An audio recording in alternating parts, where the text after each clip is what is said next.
আব্দুল কাদের মোল্লা যেদিন ওনাকে ফাঁসি দেওয়া হয়, জামাত নেতা। জামাত নেতা, তো আমার মনে হচ্ছিল যে একজন মানুষ, তাকে কোনো অপরাধ ছাড়া জুডিশিয়াল কিলিং এর মাধ্যমে ফাঁসি দেওয়া হচ্ছে, এবং তার ছেলেরা, তার মেয়ে, তার পরিবার কিভাবে একটা ফাইল নিয়ে একা। তো পরের দিন ওনাকে যখন ফাঁসি দেওয়া হলো এবং পরে জানলাম ওনার ঢাকার বাসাও হামলা করা হলো এবং ওনার বাচ্চাদেরকেও সেটা দেখতে দেওয়া হলো না।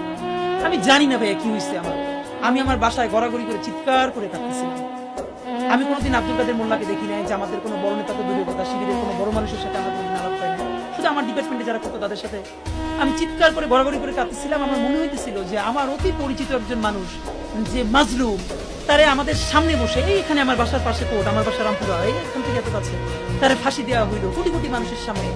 আমরা দেখতেছি কিন্তু কেউ কিছু বলতে পারতেছে না। আমি এটা নিতে না পারি, আমার মনে আছে আমি গড়াগড়ি করে শব্দ করে কাঁদতেছিলাম। কিন্তু ভয়াবহ অভিজ্ঞতা হলো, আমার বোনও তখন কাঁদতেছিল, কিন্তু সে এসে আমার মুখ চেপে ধরছে। আমার বোন মুখ চেপে ধরে আমার বলতেছে, সেও কাঁদতেছে নীরবে, যে জোরে চিৎকার করে কাঁদা যাবে না, কারণ আমার বাসার পাশের ফ্ল্যাটে যদি কেউ চিৎকার করে কান্না শুনে, তারা বুঝে ফেলবে যে এই বাসায় মনে হয় শিবিরের কেউ আছে, তখন আমাদের বাসা ছাড়তে হবে, অথবা এই বাসায় আমরা থাকতে পারবো না।